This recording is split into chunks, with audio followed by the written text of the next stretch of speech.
Caros estudantes, muito boa tarde. Eu sou o professor Carlos Bartel e estou aqui no nosso canal conversando sobre história. E o nosso tema de história de hoje é um tema muito importante, a democracia. Vamos falar especificamente das origens da democracia. Por quê? Porque esse tema é importante para compreendermos o mundo em que nós vivemos, né? A palavra democracia aparece com muita constância, com muita frequência, e é um tema muito importante também para aqueles estudantes que estão se preparando aí para o Enem, para fazer as provas, que querem compreender, querem conhecer melhor esse assunto. E esse assunto, ele surgiu em decorrência de uma aula que eu gravei, que está aqui no nosso canal, Conversando sobre História, sobre Grécia Antiga. A partir daquela aula eu recebi muitas mensagens de estudantes e professores me questionando, né, como que na Grécia Antiga havia democracia se as mulheres não participavam, né? Se os escravos não participavam, se os estrangeiros não participavam, ou seja, se uma grande parcela da sociedade grega e ateniense em especial, né, não participava, né, os jovens não participavam. Então, como que era a democracia? Bom, então uma primeira questão que nós precisamos compreender é que a democracia ela não é um conceito estático no tempo, tá? Ela não é um conceito estático no tempo, então ela se modifica, né? Até como nos lembra um cientista político norte-americano, Robert Down, né, no livro Sobre a Democracia, que já fica aqui a referência, Sobre a Democracia, ele diz que existe uma democracia real, é aquilo que nós vivemos, né, a democracia em termos de governo, de Estado, de sociedade, e a democracia ideal, né, a que nós almejamos. Então existe sempre uma busca pela democracia ideal. Mas o fato é que não é um conceito estático a democracia, ele vai se modificando ao longo do tempo e vai se modificando de acordo com seus diferentes contextos espaciais, temporais, de acordo com as diferentes conjunturas. É só pensar, por exemplo, quais os impactos da tecnologia para o sistema democrático. Tá? Então isso aí a gente precisa pensar. E até hoje mesmo nós temos diferentes formas de democracia de um país para o outro. Então, por exemplo, a democracia nos Estados Unidos ela gira em torno de um poder executivo, na Europa em torno de um poder parlamentar, né? Então há diferenças, e as democracias do século XX, muitos sistemas que se diziam democráticos, as mulheres também não participavam da vida política, não podiam ser eleitas, não ocupavam muitos cargos públicos, não podiam votar, tá? Então nós vamos ver um pouco isso aqui. Então, assim, primeira questão importante para a compreensão desse assunto é que a democracia não é um conceito estático e que é um sistema político, né, um sistema de governo, um sistema que possui limitações. Tá? Que possui limitações. Então eu preparei um materialzinho para nós falarmos um pouco da democracia na Grécia Antiga, ou seja, falarmos sobre as origens da democracia, que esse é um assunto muito recorrente em provas de vestibular, provas do Enem e provas até mesmo de concurso público. Então eu preparei um materialzinho aqui que eu vou compartilhar com vocês para nós entendermos esse tema com um pouco mais de profundidade. Então tá aqui, né, a democracia e suas origens. Então as origens da democracia estão na Grécia Antiga. Tá? Democracia, então a gente pode definir aqui, ainda de modo de modo bem simplório até, mas é uma forma de governo que consiste na participação popular na tomada de decisões relativas ao Estado. Tá? Então aqui é uma forma de participação popular, né? Que não se resume apenas no voto. Tá? O voto é um componente da democracia, a eleição é um componente da democracia.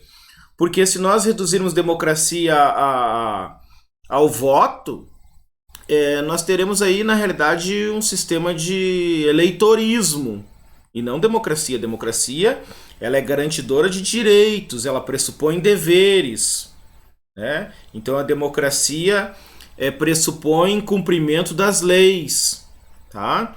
Claro que assim, quando a gente vai estabelecer um checklist, aí, uma listagem de critérios para definir democracia, a gente tem que ter consciência que esses critérios eles também vão variar de um lugar para o outro, não vai ser exatamente igual. Por quê? Porque alguns países vão dar mais ênfase para alguns critérios e outros países vão dar mais ênfase para outros critérios. Então, mas é assim, a gente tem que pensar sempre na questão da participação popular, no acesso à informação, né? A questão da transparência é uma questão muito importante para os cidadãos saberem, né? Olha, eu quero saber o orçamento do Estado, quanto que eu pago de imposto, quanto que foi destinado para a educação, quanto que está sendo destinado para a saúde. Isso também faz parte de um regime democrático. Liberdade de expressão, liberdade de manifestação política, que a gente não pode confundir liberdade de expressão com reprodução de discurso de ódio. Tá? Então vamos seguir aqui. O que diz Robert Dahl no livro que eu citei? Seria um equívoco pressupor que a democracia houvesse sido inventada de uma vez por todas, como, por exemplo, foi inventada a máquina a vapor. Tá? Não é assim, olha, se inventou a democracia e ela seguiu de modo linear, uniforme ao longo da história, desses mais de 2.500 anos. Não. A democracia ela seguiu com rupturas, de modo descontínuo, de modo diferente, como eu estou explicando aqui, né? Não é algo parado no tempo e algo pronto. Democracia ela é sempre inacabada, é isso que está nos dizendo Robert Dahl. Vamos avançar então. Bom, a democracia ela é uma palavra originada da união de outras duas palavras. Da palavra demo, que significa povo, tá? De origem grega, né? Povo. E da palavra cracia, né? Do kratos. Então, mas o demo aqui é um termo genérico, tá? Quem é esse povo? O povo é genérico, né? Assim como nós usamos o povo do bairro São João, o povo católico, o povo brasileiro, tá? Então, democracia é o povo, tá? Tinha o povo daquela região, o povo, né? O povo de modo genérico. E a cracia é um poder oriundo da força, tá? Então, o poder que vem da força do povo. Por quê? Porque existem outras formas de poder que não vêm do demo, né? Não vêm do povo. Então, por exemplo, a arquia, tá? A arquia é o verbo arqué, tá? É um poder derivado da tradição, da autoridade. Então nós teremos aí, por exemplo, a palavra monarquia, poder de um, né? Esse um quem é? É o rei, que tem o seu poder pautado na tradição, tem sua autoridade pautada na tradição. Oligarquia, né? O poder de poucos também, poucos, né? Os patrícios em Roma formavam uma oligarquia. Tá? Eram os senhores da terra, os construtores da cidade de Roma, né? Aí uma oligarquia. Anarquia, ausência de poder, ausência de autoridade. Tá? Então eu falei ali que a democracia, portanto, é um sistema inacabado. Não é um conceito estático, tem que sempre ser compreendido a partir de seus conceitos. né, a partir de seus contextos. Vamos avançar. A democracia ateniense serviu de modelo para outros povos. Isso aí quem nos informa é o Tucídides, historiador ateniense, né, que escreveu a famosa obra A Guerra do Peloponeso. Tá? O Tucídides ele diz, olha, nós temos um sistema que nós inventamos aqui em Atenas, que ele serve de modelo para outras cidades-estado. E aí a gente tem que começar também a pensar. Estabelecer uma relação democrática numa pequena comunidade, numa cidade, por exemplo, é muito diferente que uma cidade que nem Atenas, que vai ter 300 e poucos mil habitantes lá, é bem diferente do que estabelecer um sistema democrático num país no qual existem milhões de habitantes. Tá? Como é que vão circular as informações? E essas informações, elas vão circular de que forma? Vão circular através da linguagem escrita, sim, e as pessoas que não sabem ler, então tem que ter também uma formação escolar para a formação dessa comunidade política, tá? Porque nós temos que pensar aqui que os gregos, os atenienses, formaram uma comunidade política. Aqui tem outra obra do historiador Pedro Paulo Funari. Depois, lá no final da nossa aula, eu vou recomendar alguns livros para quem desejar aprofundar o assunto. Mas ali na obra do Funari é citado o seguinte: a democracia de Atenas era um regime em que os relativamente pobres tinham um poder considerável, algo inédito e até hoje muito raro em toda a história da humanidade. E esse recorte que eu fiz, essa citação da participação dos pobres atenienses, é porque alguns autores eles diziam o seguinte, que a democracia ateniense na realidade era uma democracia de senhores de escravos.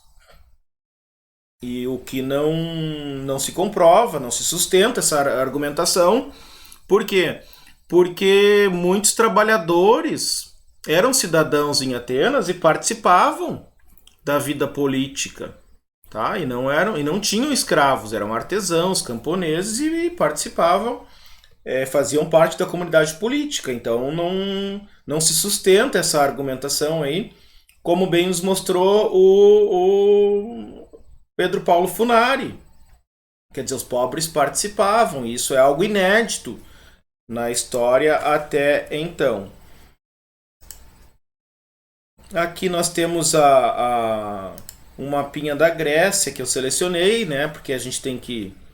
Eu lembro que quando nós falamos em Grécia Antiga, nós não estamos falando de um país, nós estamos falando de uma coleção de diferentes cidades-estado, né? Que possuíam autonomia política, autonomia administrativa, autonomia jurídica, possuíam autonomia de modo geral. E o que ligava esses gregos, né, que se chamavam de helenos, né, viviam no território da Hélade, o que ligava esses povos era a questão cultural, a religião, né, eles eram politeístas, acreditavam em vários deuses, e principalmente a língua. Então eles compartilhavam desses valores.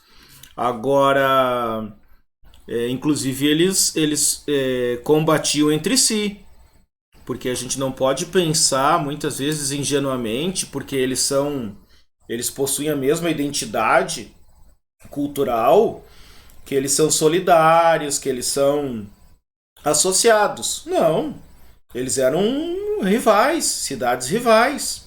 Claro que quando os persas invadem a Grécia, esses habitantes da região, eles acabam se unindo contra os persas. E aí nós temos a formação ali de vamos chamar assim, de um exército grego. Mas não existe uma associação entre eles só porque eles compartilham dos mesmos valores e costumes. Isso aí tem que ficar bem claro. Nós não estamos falando de um país, a Grécia Antiga, nós estamos falando de cidades-estado e que possuem bastante rivalidade. Então a sociedade ateniense ela possuía basicamente, tá? A gente pode desmembrar esses grupos sociais aqui em subgrupos, mas basicamente ela possuía 4 grandes grupos sociais. O grupo dos cidadãos. Quem eram os cidadãos? Era a comunidade política ateniense, né? Eles tinham direitos políticos e participavam do governo da polis, da cidade. Eram homens maiores. Algumas obras vão falar que eles eram maiores de 18 anos, outros vão falar que eram maiores de 21. Tá? Eu seguindo alguns autores aí consagrados, eu fico com a ideia que eles eram maiores de 21 anos, mas vocês vão achar ambas as idades aí. Eles eram filhos de pai e mãe ateniense, né? Pais atenienses. E eram grandes e pequenos proprietários de terra, comerciantes, artesãos e trabalhadores do campo. Tá? Havia na cidade de Atenas uma grande zona rural. Além dos cidadãos, nós temos os metecos. Quem são os metecos? Os estrangeiros que viviam em Atenas. E muitas vezes esse meteco ele é nascido em Atenas, mas não tem direito à cidadania. Por quê? Porque ele não é filho de pai e mãe ateniense. Então esses metecos eles tinham muitas restrições. Olha aqui, ó, já vamos vendo os limites da democracia. Eles eram proibidos de comprar terras, não tinham direitos políticos, não participavam das decisões, trabalhavam no comércio e no artesanato, pagavam impostos para viver na cidade e podiam ser convocados para o serviço militar. Tá? Nós temos também os escravos. Geralmente os escravos são prisioneiros de guerra, comprados nos mercados de escravos, ou filhos de escravos que viviam na cidade. Durante algumas fases da Grécia Antiga, essas pessoas endividadas se tornavam escravos. Tá? Podia ser um cidadão lá e estava devendo para outro e acabava tendo que pagar aquela dívida ali através da condição de escravo. Era temporário, mas se tornava escravo. E isso num determinado momento foi abolido na Grécia. Olha que um avanço já, né, que se apresentou. Tá? E além desses 3 grupos, e os escravos aqui, ó, muitos estudantes, principalmente estudantes assim, do ensino médio, eles confundem, né? Quando fala escravos, eles logo lembram dos negros. Tá? Claro, isso aí está tão marcado na sociedade brasileira que a gente associa logo, né, a escravidão com negritude. Mas aqui os escravos não são negros. Tá? Porque a escravidão ela é um processo aí, uma prática histórica que existe desde a antiguidade. O que vai diferenciar a escravidão antiga da escravidão moderna aqui nas Américas é a questão racial. Lá na Grécia Antiga, no mundo romano, nós teremos escravos ali de negros, brancos, mas a questão racial não é critério, ainda que o estrangeiro seja o escravo, né? Mas em Roma nós teremos escravos judeus. Tá?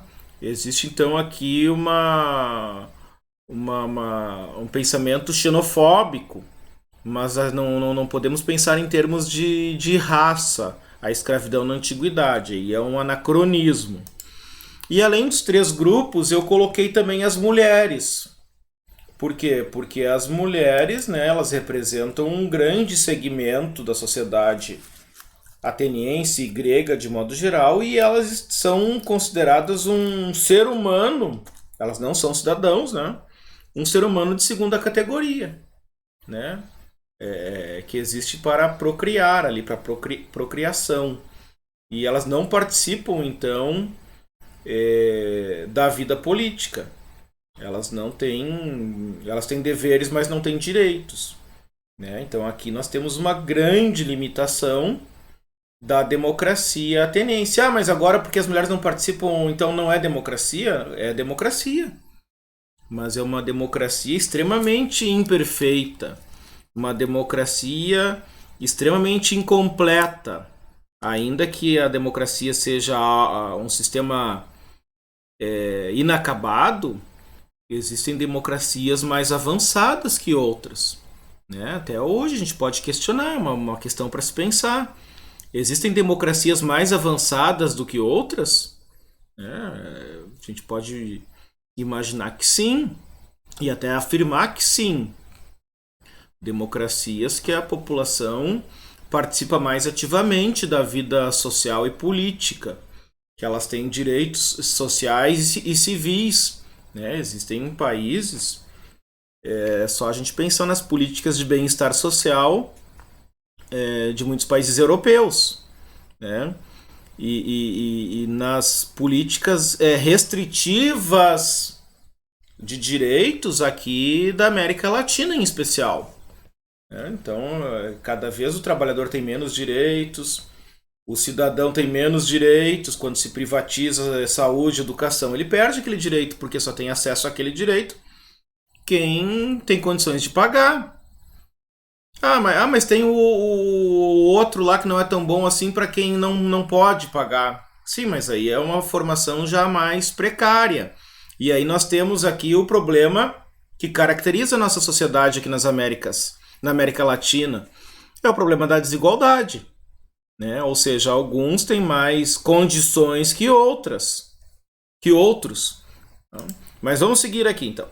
Vamos seguir aqui na nossa Grécia Antiga, porque nós temos muitas questões pela frente.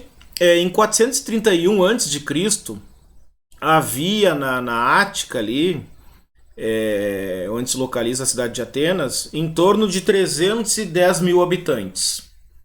Né? Na região que compreendia tanto a parte urbana quanto rural de Atenas.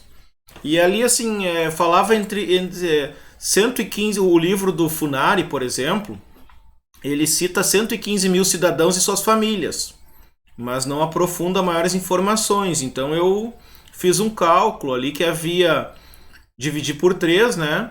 Havia 57 mil cidadãos, o que é isso? Homens que participavam da vida política, e 115 mil mulheres e menores de idade, tá? Então a gente divide ali, 115 eram homens e mulheres de idade que não...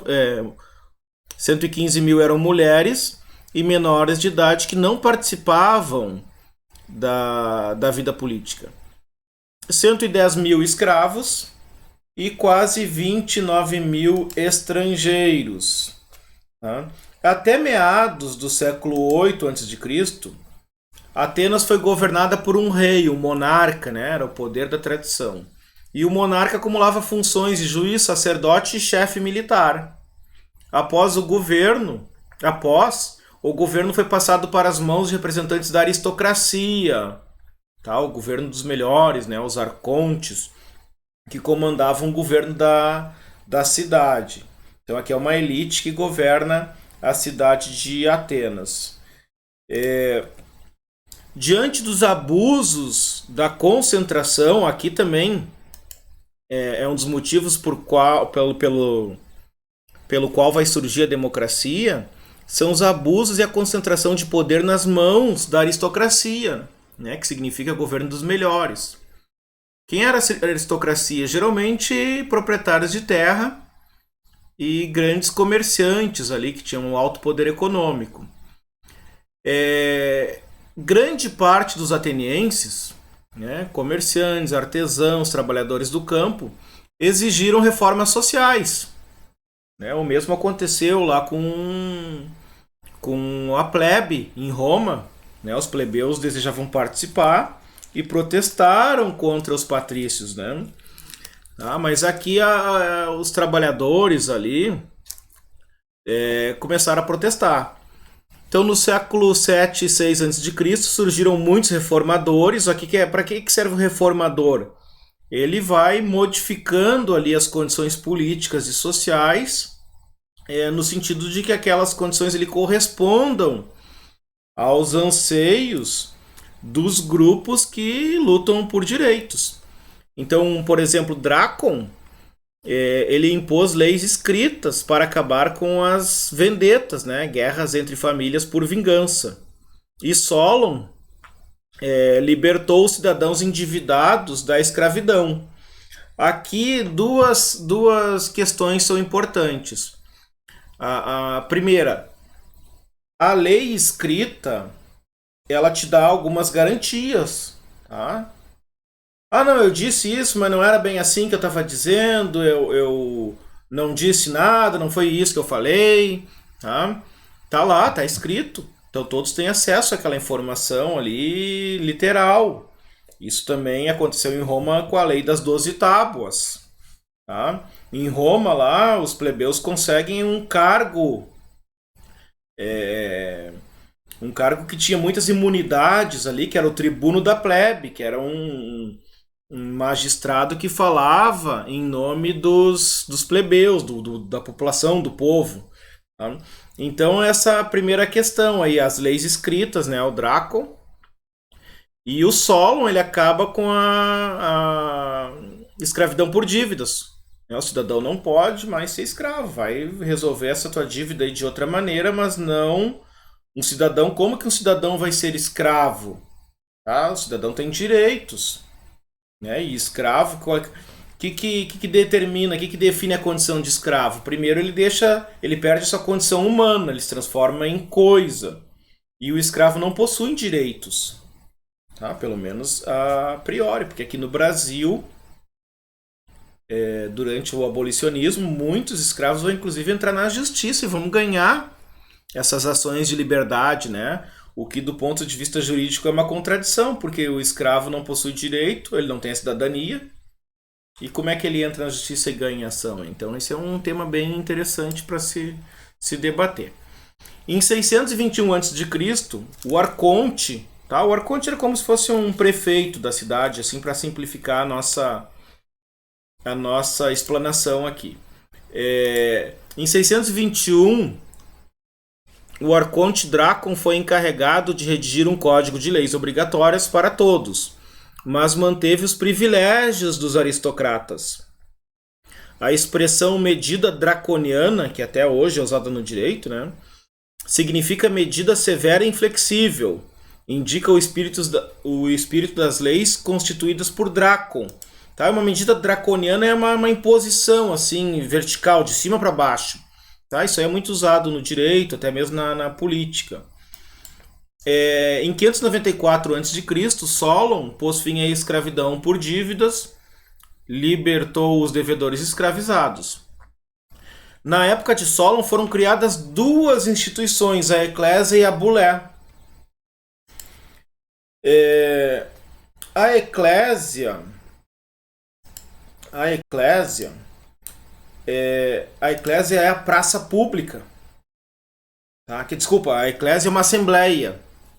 A assembleia de quem? A assembleia dos cidadãos. É o corpo dos cidadãos que vai se reunir na praça pública, no espaço público, para a tomada de decisões.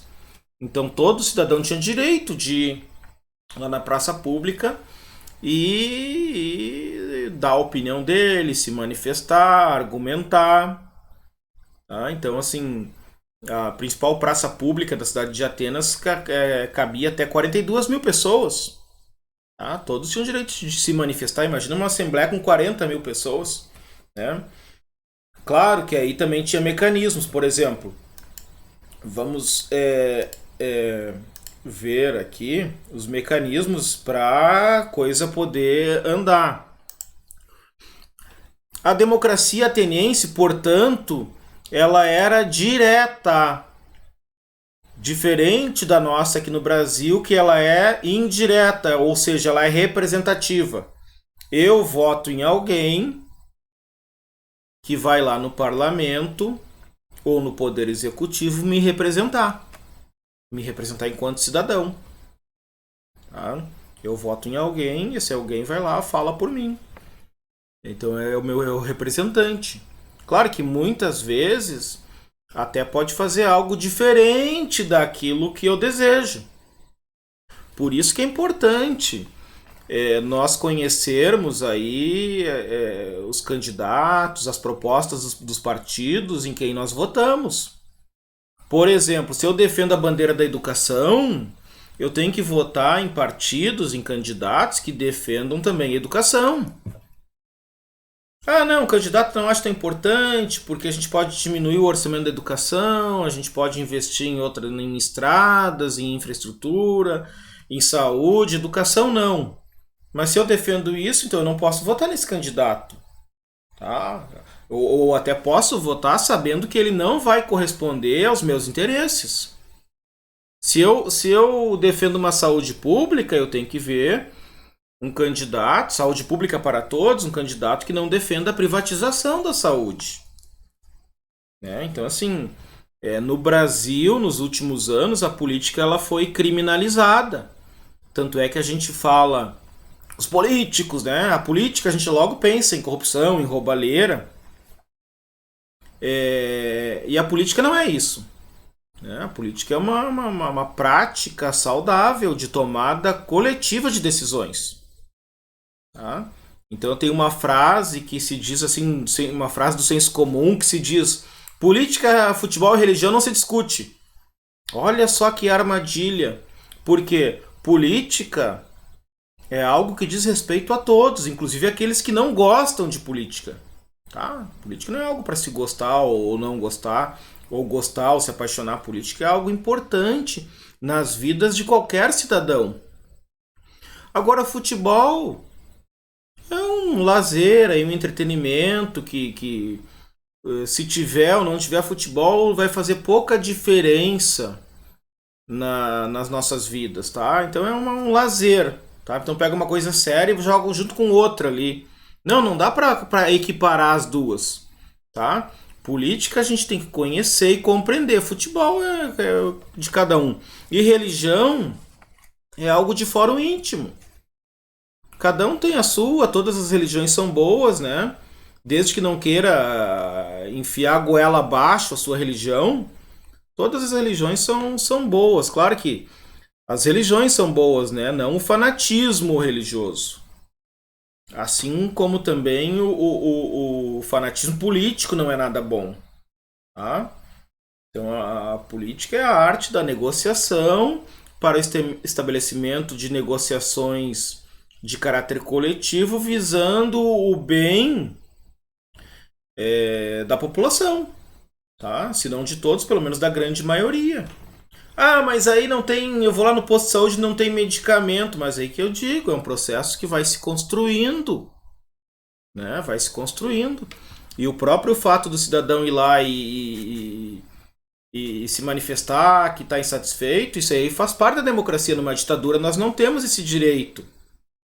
E outra questão importante, democracia e vida política, elas precisam ser compreendidas racionalmente, de modo tranquilo, e não de modo apaixonado, de modo escandaloso, né?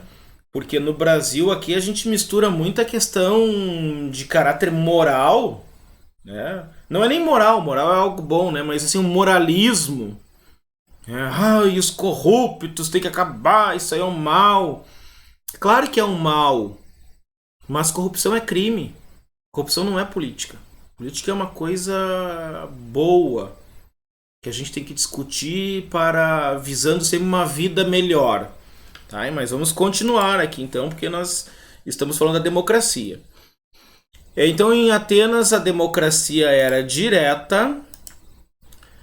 Todos os cidadãos, não é todos, né? Já viram, mulheres, escravos e jovens não participavam. Nem estrangeiros. Todos os cidadãos podiam participar da Assembleia do Povo, da Eclésia.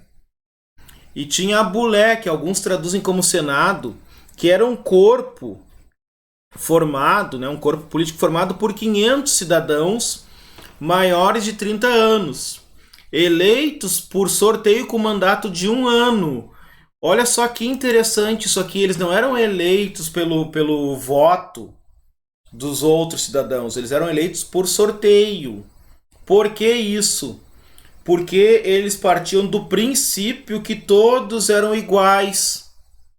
Então, se todos são iguais em termos de direitos e deveres, tanto faz tu colocar um ou outro, né?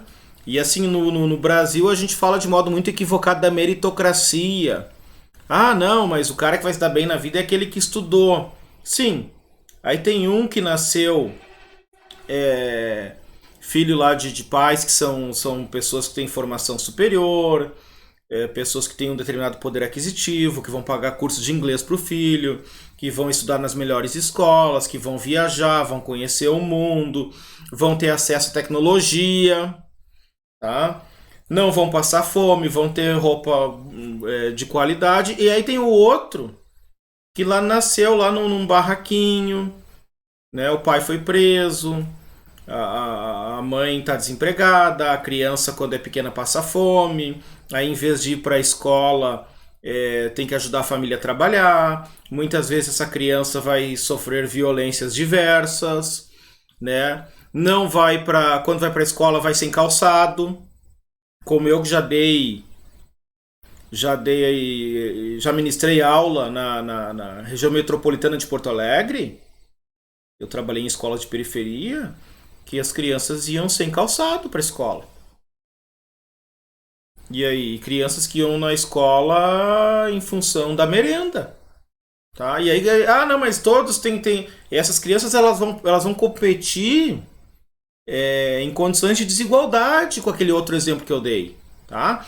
Mas aqui na Grécia não. Na Grécia os cidadãos eles todos são iguais. Então, tanto faz escolher um ou outro. Então a gente vai fazer sorteio. Tá? Porque até beneficiar. Até o sorteio aqui. Ele elimina uma série de problemas. Não precisa fazer campanha, não tem problema de comprar voto, tá? Já elimina a questão da corrupção aqui, então essa questão do sorteio ela é muito interessante. E esses membros da Bulé, eles ficavam em um ano, né? Ou seja, os outros tinham que participar também. Formavam então esse conselho, que literalmente significa troca de ideias. Olha só. Bom, seguimos aqui então, né, com o aprimoramento da democracia em Atenas, ou se nós quisermos, com as reformas sociais e políticas. Nós teremos lá o governo de Clístenes, considerado o pai da democracia, e o Clístenes ele cria uma penalidade, uma punição. Qual é a punição? A punição de ostracismo. O que é isso? Na qual o cidadão era banido ou exilado por um determinado período, geralmente 10 anos, tá? Era expulso da cidade. Então é a pena de ostracismo. E isso, ao longo da história, é importante, porque muitos reinos, muitos lugares vão adotar essa penalidade de banimento, né? Por exemplo, em Portugal, os criminosos mandavam para o Brasil. Isso aí são os degredados, tá? Larga lá na mata lá e azar, se vira.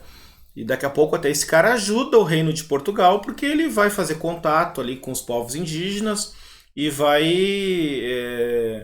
fornecer informações para os portugueses. Tá? Em Roma, o Sêneca ele foi expulso de Roma. Depois, quando o Nero assume, o Nero chama o Sêneca para ele ser o seu orientador, ali, o seu professor, o seu instrutor. Tá? Eu até estava discutindo esses dias aqui nas comunidades alemãs, né, a questão da prostituição. Essas mulheres que praticavam prostituição, a penalidade que elas sofriam era a expulsão da comunidade, o banimento, tá? Elas não eram mais reconhecidas como alemãs. Por quê? Porque era um crime entre aspas, né, contra a moralidade do povo alemão, né? Então elas eram expulsas da comunidade, que é algo muito grave. O cara, na Idade Média, o cara que podia ser condenado por crime de heresia, crime de escolha, e ele era expulso da comunidade cristã. E aí ele ficava sujeito a todas as formas de violência.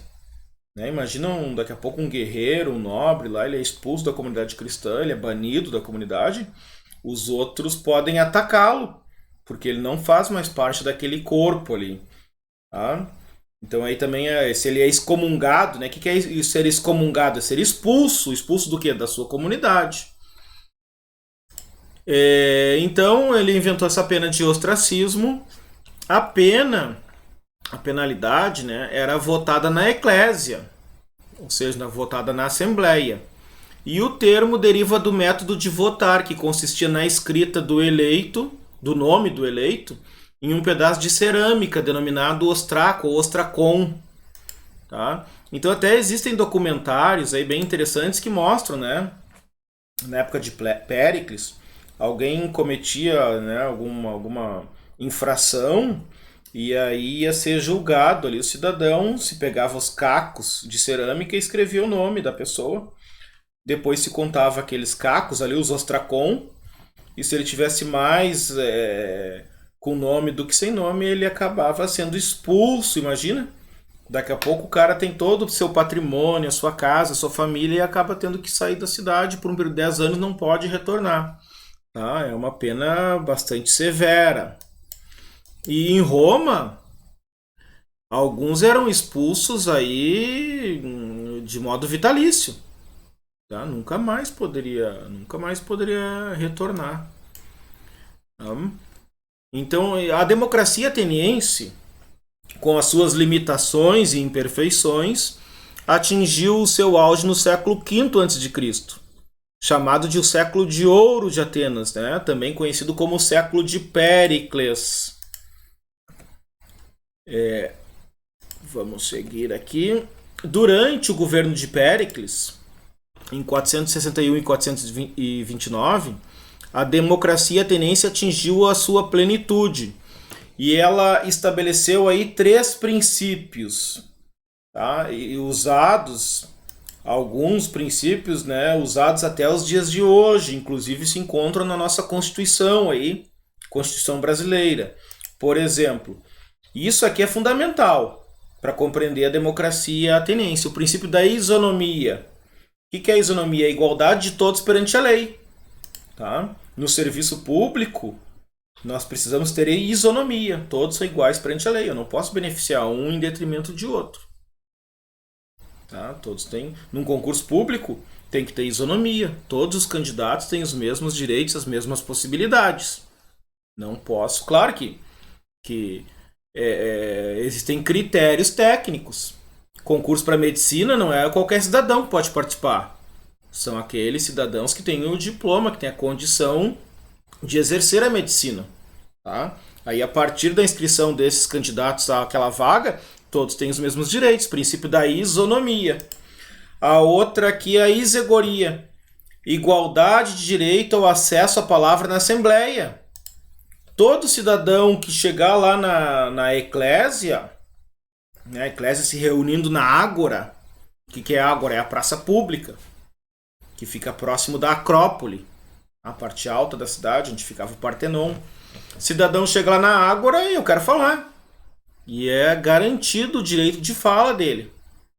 Tá? Ele não pode ser silenciado. Né? Ele tem o direito de exercer, né, a sua fala, até para convencer os demais dos seus argumentos, das suas ideias. Né? E o direito e o princípio da isocracia, igualdade de participação no poder. Ou seja, tendo mais do que 30 anos, qualquer um pode fazer parte da bulé. Né? Se for sorteado lá o nome, vai compor a bulé. E qualquer cidadão pode ir lá e participar do governo. Tá? Então é isso aqui, é isocracia. Tratava-se, portanto, de uma democracia direta, né? Como a gente disse, enquanto hoje nas sociedades ocidentais vigora a democracia representativa. Vamos ver o que mais. Agora, aqui é um dado, uma curiosidade, porque a gente, quando fala nos gregos, não pode esquecer da religiosidade. Tá? Não é um governo religioso, né? Porque ele não é teocrático, ele não é determinado pelas leis religiosas. Tá? Quem decide as leis são os cidadãos. Mas também tem um componente religioso ali que não pode ser desconsiderado. Assim, havia dois tipos de leis que deviam ser respeitadas: as consideradas divinas, né, que eram as leis dadas pela tradição, que não podiam ser alteradas pelos homens. Eram cláusulas pétreas, tá? Cláusulas eternas, não podem ser alteradas pelos cidadãos. Por quê? Porque elas são de ordem divina, elas estão acima desse corpo de cidadãos. Como, por exemplo, proibição de matar os próprios pais, né? Ou casar-se com familiares em primeiro grau, como irmãos. Tá? Isso aí não podia fazer. É uma lei divina. Ah, mas agora eu quero criar uma lei que tu pode casar com tua irmã. Não, não pode. Isso não pode ser mexido. Tá? E as outras leis eram feitas pelos homens, né? E essas elas deveriam ser conhecidas por todos e reproduzidas socialmente, compartilhadas. Tá? Até porque o cidadão ele não pode alegar desconhecimento. Né? Não pode alegar desconhecimento. Porque é obrigação, dever do cidadão conhecer as leis do seu país, da sua cidade. Até porque hoje no Brasil nós estamos com muita dificuldade para interpretar as leis, né? Nós temos uma dificuldade de interpretação de texto de modo geral aí. Por exemplo, se diz assim: no lugar não pode entrar com cães. Ó, nesse espaço aqui é proibido cães. Ah, então tá, então eu vou entrar com um urso aí. Não. O que se entende ali? É proibido animais, né? Tá? Ou talvez até que se corrija, olha, não animais, porque não pode cachorro, mas pode gatinho, né?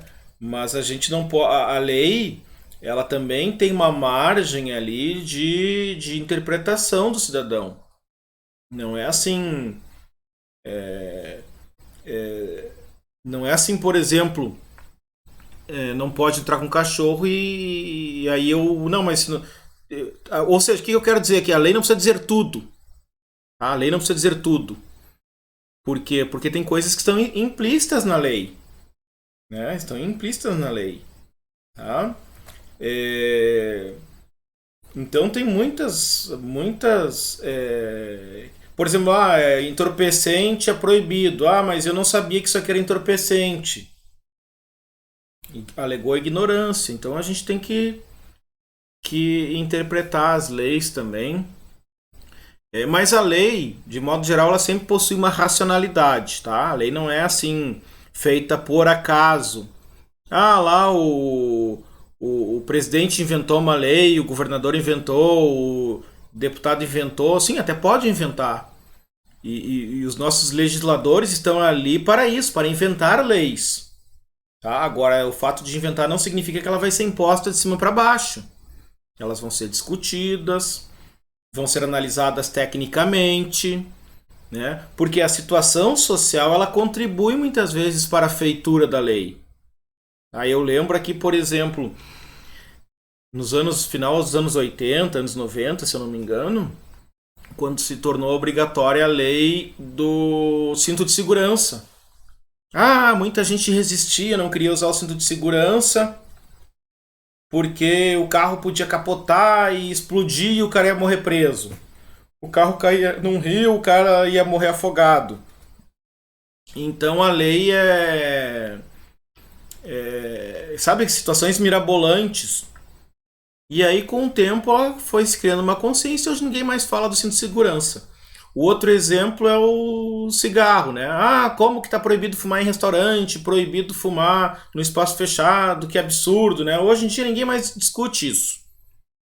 Né? Também a questão das máscaras, né? Ah, mas o meu direito individual. O direito individual ele não pode estar acima do bem coletivo. E isso é viver em sociedade. Isso é democrático. No momento que eu coloco a minha individualidade acima do bem coletivo, eu não estou sendo democrático, eu estou sendo autoritário, ditatorial. Tá bom? Vamos então seguir aqui. Haviam duas leis, tá? Haviam duas leis, as divinas e as dos homens. E o fim da democracia ateniense, né? Conforme eu falei lá no início, a democracia ela não seguiu de modo contínuo ao longo da história, ela sofreu interrupções. Quando que termina essa experiência democrática grega? Ela termina a partir das guerras, né? Ao final da guerra do Peloponeso, tá?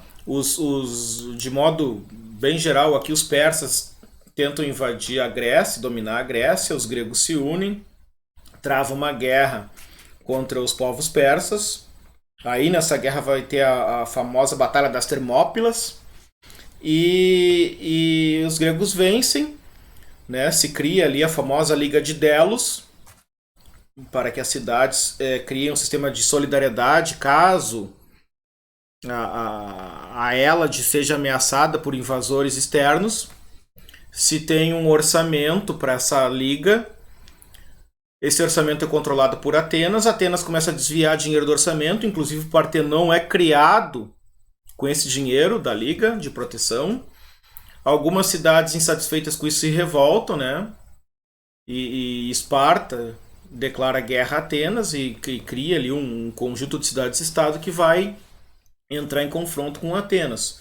E vão vencer a cidade de Atenas, né? A Guerra do Peloponeso, narrada pelo Tucídides, vai ser vencida por Esparta e seus aliados. Após isso, Atenas foi tomada por um golpe, né? Um golpe que colocou no poder 30 oligarcas. Tá? 30 oligarcas, poder de poucos. Então, um golpe, né? Daí o poder depende desses poucos. Aí a vontade deles é que prevalece. Por exemplo, o exército, quando dá um golpe de Estado, é a vontade dos militares e seus aliados. Né? No Brasil teve o golpe civil-militar e que restringiu muito os direitos da população. Por quê? Porque não era um sistema democrático, era um sistema ditatorial. Tá? E aí, após esse golpe, logo após o golpe em Atenas, nós temos a invasão macedônica, né, que se consolida em 338 a.C., com a Batalha de Queroneia.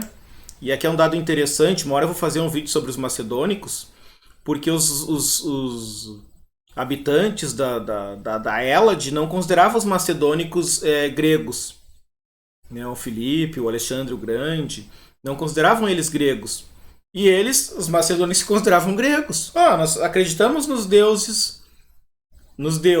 Nós falamos uma variação em um idioma muito parecido com o grego, nós nos entendemos. E nós compartilhamos da cultura grega. Como não somos gregos? Tá? Mas o fato é que eles invadiram, dominaram, aí acaba com essa autonomia das cidades-estado, não tem democracia, e com a morte do Alexandre o Grande, os territórios dominados são divididos entre os seus generais, e logo depois, né, alguns anos depois, essa região vai ser invadida pelos romanos. Em 146 a.C., os romanos conquistam o Mediterrâneo, lá vencendo de modo derradeiro as guerras púnicas, né, vencendo Cartago. E invadem também ali a Grécia, em especial a cidade de Atenas. Tá? E aí os romanos vão absorver, já conheciam, né, por causa da Magna Grécia, tudo, mas essa invasão romana ali vai absorver ainda mais a cultura grega. Tá? Então esse é o fim da democracia, da experiência democrática em Atenas e na Grécia Antiga. Bom, aqui alguns livros que eu recomendo e que eu utilizei para esse nosso estudo. A Guerra do Peloponeso, dos Tucídides, né, um livro histórico e clássico. Mas eu usei em especial esse Grécia e Roma, do Pedro Paulo Funari, que é um livrinho de caráter introdutório. Um manualzinho, e quando eu digo manual não tem nenhum desapreço em relação a isso, manuais são necessários. Mas ele é um livro para a gente introduzir o assunto. Ele é excelente para se trabalhar no ensino médio e até mesmo em cursos de graduação na área de ciências humanas. Tá? E usei também esse do Robert Dahl sobre a democracia. O capítulo 10, o Dahl, ele vai falar sobre os limites da democracia. E tem outros livros ali, né? A Cidade Antiga do Fustel de Coulanges, que mostra lá as origens dessa cultura greco-romana, né? Muito antes da democracia, a civilização grega. O Paul Veyne, que é um especialista em história antiga.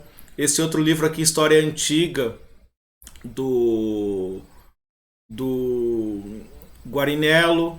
Tá? E o outro aqui, História Antiga, da Flávia Eiler. Tá? São algumas dicas aí para quem tiver interesse em aprofundar o assunto. Bom, então, dessa maneira nós concluímos a nossa aula sobre as origens da democracia. Né? Até poderia colocar o título As Origens e Limitações, né? As Origens e Limites da Democracia, o caso da Grécia Antiga. E deixo aqui um grande abraço a todos e até a próxima.